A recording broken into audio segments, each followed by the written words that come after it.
Good evening आइए। Good evening sir. बैठिए। Thank you sir. बिना अपना नाम और पता बताए अपने बारे में बताइए। सर मेरे स्कूलिंग सर केंद्रीय विद्यालय से हुआ 10th एंड 12th भी। Graduation doctor APJ Abdul Kalam technical university से हुआ है मैकेनिकल इंजीनियरिंग में। पोस्ट ग्रेजुएशन सर इग्नू से MA एंड सर फिर मैंने UGC नेट क्वालिफाई किया है और ये मेरा BPSC का फर्स्ट साक्षात्कार है, फर्स्ट इंटरव्यू। MA किस सब्जेक्ट में है? Sir public administration. अच्छा, यानी आप एक प्लान B लेके साथ में चल रहे हैं कि ये नहीं तो ये, सर एक जगह फोकस्ड नहीं है आप? सर फोकस तो एक ही जगह है सर, सिविल सर्विसेज का। फिर ये UGC नेट करने का क्या मतलब है सर? इसका मतलब आप एकेडमिक्स में भी जाना चाह रहे हैं? संघ लोक सेवा आयोग में सर जब अंतिम रूप से मेरा चयन नहीं हुआ सर, साक्षात्कार के बाद भी, तो सर मुझे लगा कि अब सिविल सर्विसेज में हो सकता है कि जब इतना अनिश्चितता है तो फिर क्यों ना थोड़ा सा मतलब कि इसमें भी ध्यान दिया जाए। इस वजह से सर एक तो टाइम भी था, तो एक गैप को जस्टिफाई भी करना था सर, क्योंकि इतने समय से खाली प्रिपरेशन कर रहे थे तो कहीं तो कुछ तो करना चाहिए। इस वजह से सर मैंने तो अब तो अगर PCS में आपका हो भी जाता है और पोस्ट प्रेफरेंस में टॉप पर रखा है आपने बिहार एडमिनिस्ट्रेटिव सर्विस, हम मान के चल रहे हैं कि बिहार एडमिनिस्ट्रेटिव सर्विस आपको मिल रहा है, लेकिन वो लेवल 9 का पोस्ट है।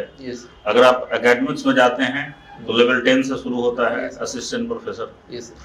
तो हम क्यों न माने कि आप नौकरी छोड़ेंगे? बिहार एडमिनिस्ट्रेटिव सर्विस में आने के बाद गवर्नमेंट आप पर खर्च करेगी, आपके ट्रेनिंग के लिए बहुत पैसे खर्च होंगे, और जब आप ट्रेंड होंगे, जब सरकार के काम के योग्य आप होंगे, उस समय आप छोड़ के चले जाएंगे।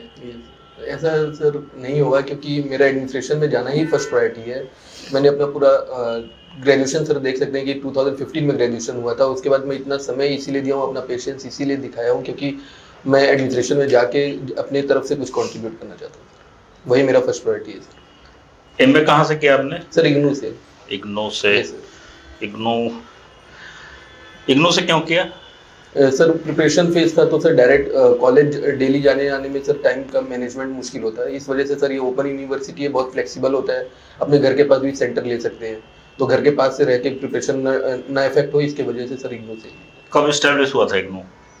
सॉरी सर, इसके बारे में पढ़ना पड़ेगा सर। इसका टैगलाइन क्या है सर पढ़ना पड़ेगा सर। नेट और JRF में क्या अंतर है?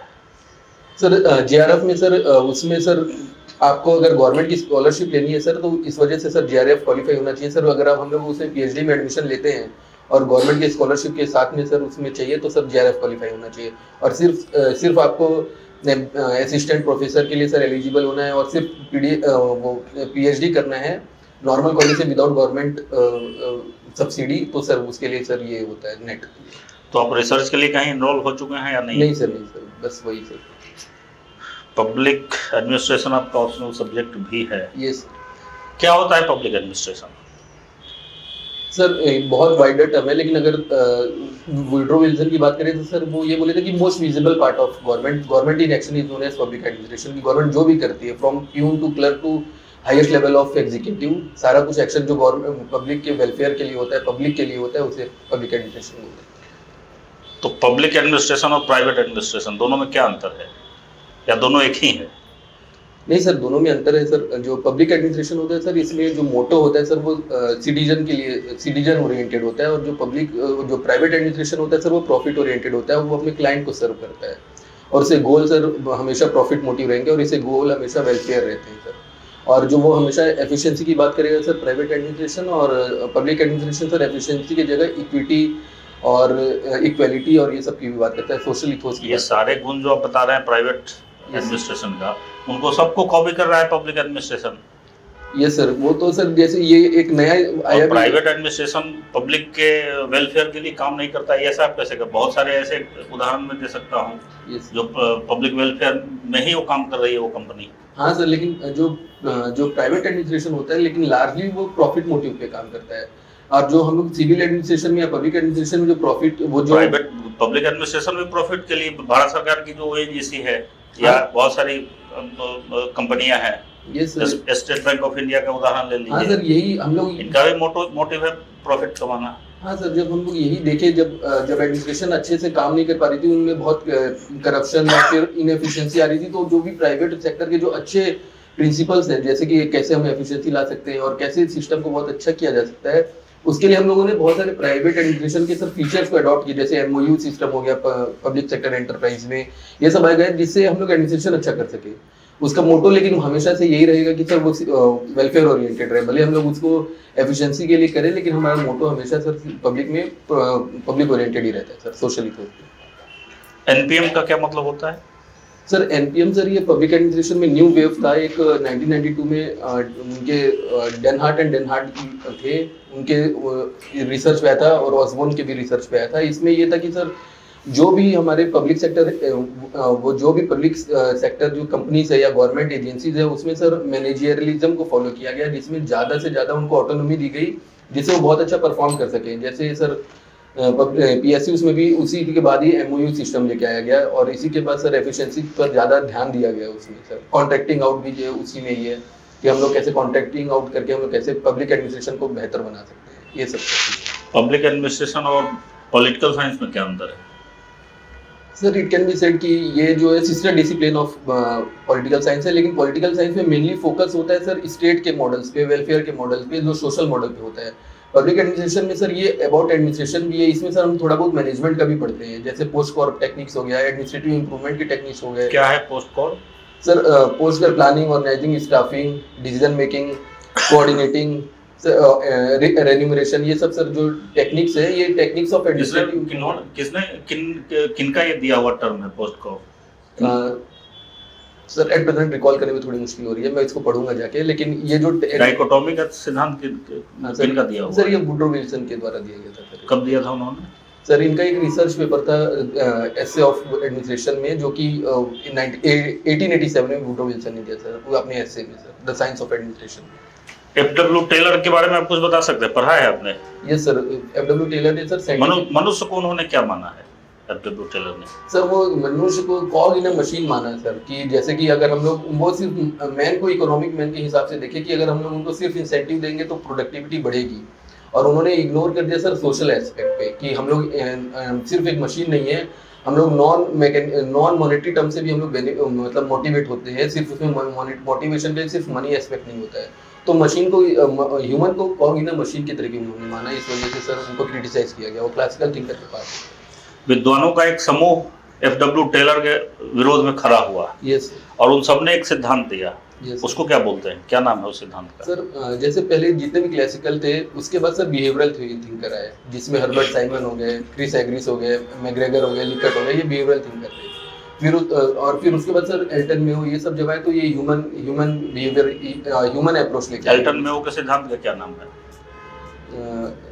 सर ऑर्थोनल एक्सपेरिमेंट में सर नाम क्या है वो जो उन्होंने जो सिद्धांत प्रतिपादित किया? सर एक बार जाके फिर से देखना पड़ेगा सर, एक बार आप देख लेंगे। यस। ब्यूरोक्रेसी से आप क्या समझते हैं? सर ब्यूरोक्रेसी अगर लिटरल टर्म में समझा जाए सर, जो लैटिन वर्ड से लिया गया, इसका मतलब ये डेस्क होता है, ऑफिशियल डेस्क, एक ये फॉर्मल ऑर्गेनाइजेशन है वैसे में, लेकिन ये अगर हम लोग अभी नॉर्मल एस्पेक्ट में देखें तो सर ब्यूरोक्रेसी जो है ये मैक्स वेबर के द्वारा सर दिया गया एक टर्म है, जो कि वो पहले थिंकर थे जिन्होंने पेजोरेटिव टर्म से हटा के इसको एक पॉजिटिव टर्म दिया ब्यूरोक्रेसी को, इसका जो कि उसका बहुत लीगल रैशनल माना है, जिसमें हायरार्की होता है, स्पैन ऑफ कंट्रोल होता है, ये सब एस्पेक्ट्स है, एफिशिएंसी होता है, रिटर्न रूल्स होता है, तो इससे हम लोग कम्युनिकेशन बेटर करके एफिशिएंसी को अचीव कर सकते हैं। ये ब्यूरोक्रेसी के तहत हम मतलब किन को शामिल करते हैं? एक जो फोर्थ ग्रेड स्टाफ हैं उनको, या जो टॉप लेवल के ब्यूरोक्रेट्स हैं उनको, या from top to bottom? Sir bureaucracy में सर मैं इसमें गैस नहीं करना चाहूँगा, इसको पढ़ूंगा सर, कि कौन कौन इंक्लूड है। ब्यूरोक्रेसी और रेड टेपिज्म दोनों एक ही चीज़ है या अलग अलग है?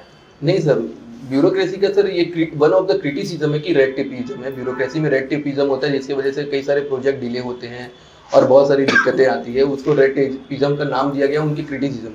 लिटरल मीनिंग क्या है रेड टेपिज्म का? सर रेड टेपिज्म मतलब फीताशाही, मतलब कि उसमें एक तरीके से सर जो ट्रेडिशनली क्या होते थे सर, बड़े बड़े जो फाइल होते थे उनको रेड कलर के सर जो फीता कहा जाता है, वो रिबन होता है, उसमें सर बंद करके रख दिया जाता था, और वो इस वजह से और बहुत लॉन्ग डिले रहता था, तो फाइल कई सालों तक बंद रहती थी, तो उसको रेड टेपिज्म बोला गया, जो कि काम आगे नहीं बढ़ता था सर। ठीक है। एडमिनिस्ट्रेटिव सर्विस आपका फर्स्ट प्रेफरेंस है? यस।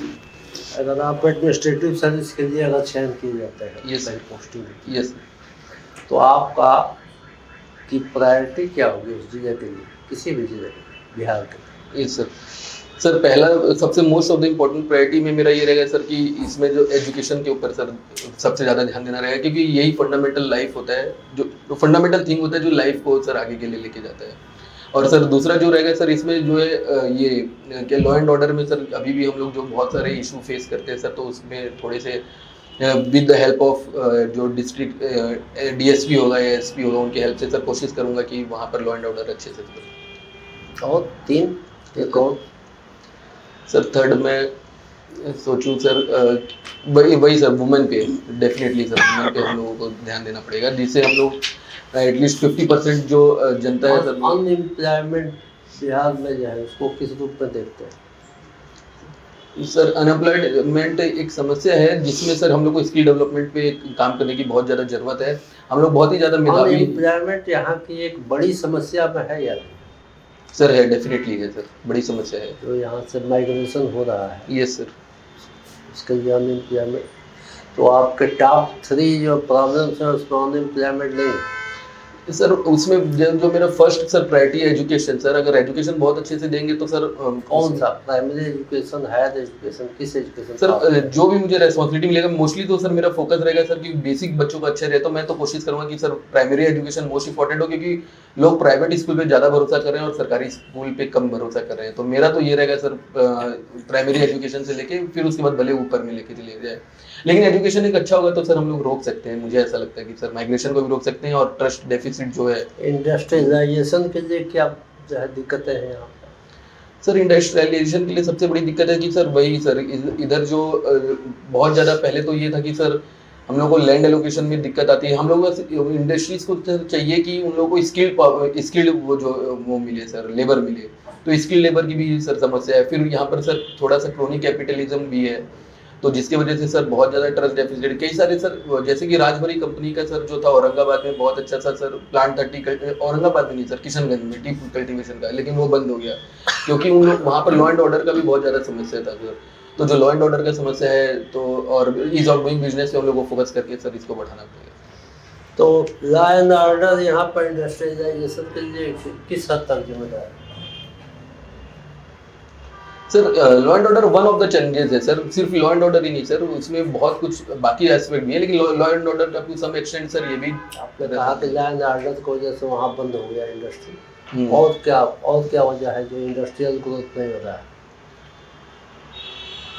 सर जो उन लोगों को स्किल्ड आजकल सर जैसे बिहार गवर्नमेंट कई सारी स्किलिंग की जो काम कर रही है, तो सर जो स्किल चाहिए मार्केट लिंकेज स्किल होना चाहिए सर। जो हम लोगों का बेसिक ऐसे हम लोग स्किल में भी सर जो हमारे प्रोग्राम्स होते हैं वो अपडेटेड नहीं होते रेगुलरली मार्केट के हिसाब से। तो अगर हम लोग स्किल पे फोकस करेंगे ज़्यादा से ज़्यादा तो, और सर फूड प्रोसेसिंग में बहुत अच्छा काम किया जा सकता है सर। तो उसमें भी जैसे हम लोग मखाना सर 85% प्रोड्यूस करते हैं, लेकिन हमारा कॉन्ट्रीब्यूशन एक्सपोर्ट में 5% भी नहीं है।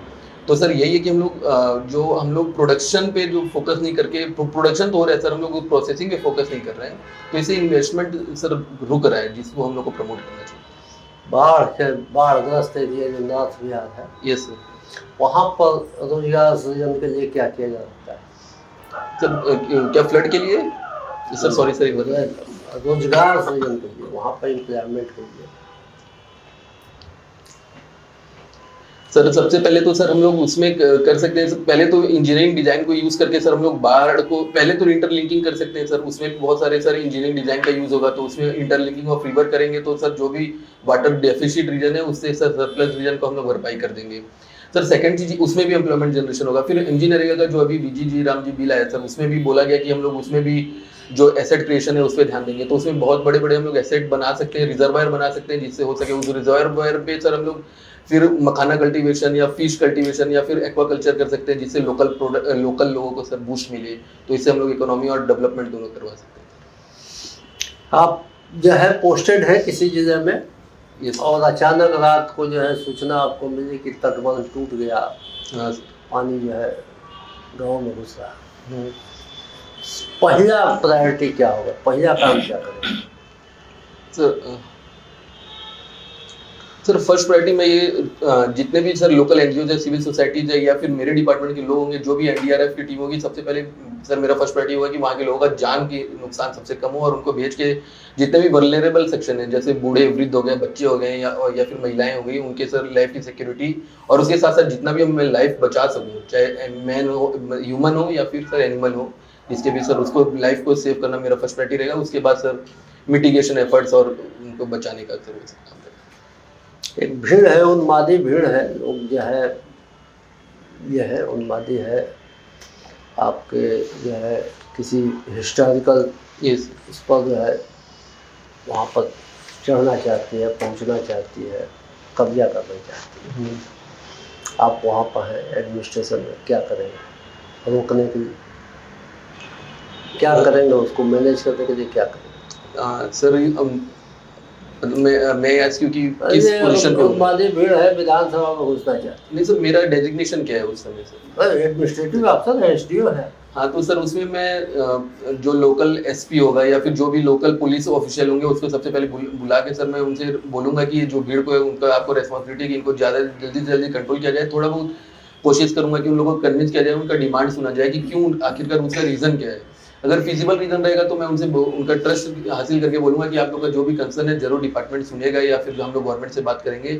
अगर उनका कंसर्न सर ऐसा रहा कि उनका मोटिव ये है कि सिर्फ और सिर्फ सर पब्लिक प्रॉपर्टी को डैमेज करना है, कुछ किया है, कुछ वैसा करना है कि उन्माद बढ़े, तो मैं बोलूंगा कि एज अ लोकल मतलब हल्का फुल्का सर फोर्स यूज करें और फिर वहाँ पर अगर जरूरत पड़े तो, अदरवाइज सर कोशिश करूंगा कि सर लोग कन्विंस हो जाए और चले जाएं। अगर हल्का फोर्स से नहीं मानते हैं तो सर तो फिर फायरिंग का रिसोर्ट आप लेंगे? नहीं सर, फायरिंग नहीं, क्योंकि दे आर सिटीजन सर, तो उसमें फायरिंग के लिए नहीं, कोशिश करूंगा कि उन लोगों को डिटेन कर दिया जाए टेम्पररीली और फिर उनको डिटेन करके उनसे बात करने की कोशिश किया जाए, क्योंकि एक हम लोग डेमोक्रेसी वहाँ पे प्रोटेस्ट और ये सब करने का सबको हक है, लेकिन उन लोग लॉ एंड ऑर्डर को चैलेंज नहीं कर सकते, तो उनको डिटेन करके उनसे बात करने की कोशिश करूंगा कि किसी चीज का आरक्षण को लेकर के लोग विधानसभा में घुस रहे हैं, घुसने का प्रयास कर रहे हैं, समझाने पर नहीं मान रहा है, हल्का लैंड फोर्स का जो है कोई असर नहीं हो रहा है, तब क्या करिए? Sir heavy development of force रखूंगा सर, टेक्नोलॉजी का यूज करूंगा कि कहाँ से भीड़ आ रही है वहाँ पे उधर स्टार्टिंग पॉइंट से कंट्रोल करने की कोशिश करूंगा। अब टू लार्ज एक्सटेंट सर मेरा ये कोशिश रहेगा कि जब फोर्स यूज ना करना पड़े, लेकिन अगर जब बहुत ही ज्यादा हो जाएगा तो मैं कोशिश करूंगा बिना गन और बिना वो की, अगर डंडे से भी बात होती है सर उसके लिए, लेकिन ये मेरा लास्ट रिसॉर्ट रहेगा कि मैं वो फायरिंग यूज करूँ सर। ठीक।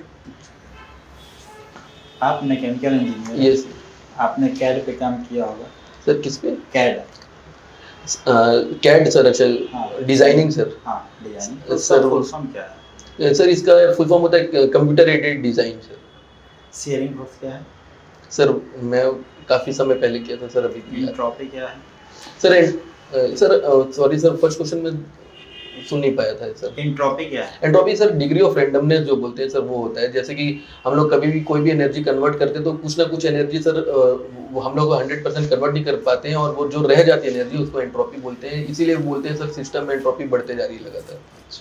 आपका हॉबी है इनर इंजीनियरिंग। यस। इसमें डिसिप्लिन का क्या रोल होता है? सर इसका डिसिप्लिन का बहुत ज़्यादा रोल है सर। डिसिप्लिन से ही हम लोग अपने आप को खुद को ही इंजीनियर कर सकते हैं। इनर इंजीनियरिंग में डिसिप्लिन का क्या इंपॉर्टेंस है, हमको दो लाइन में समझाइए।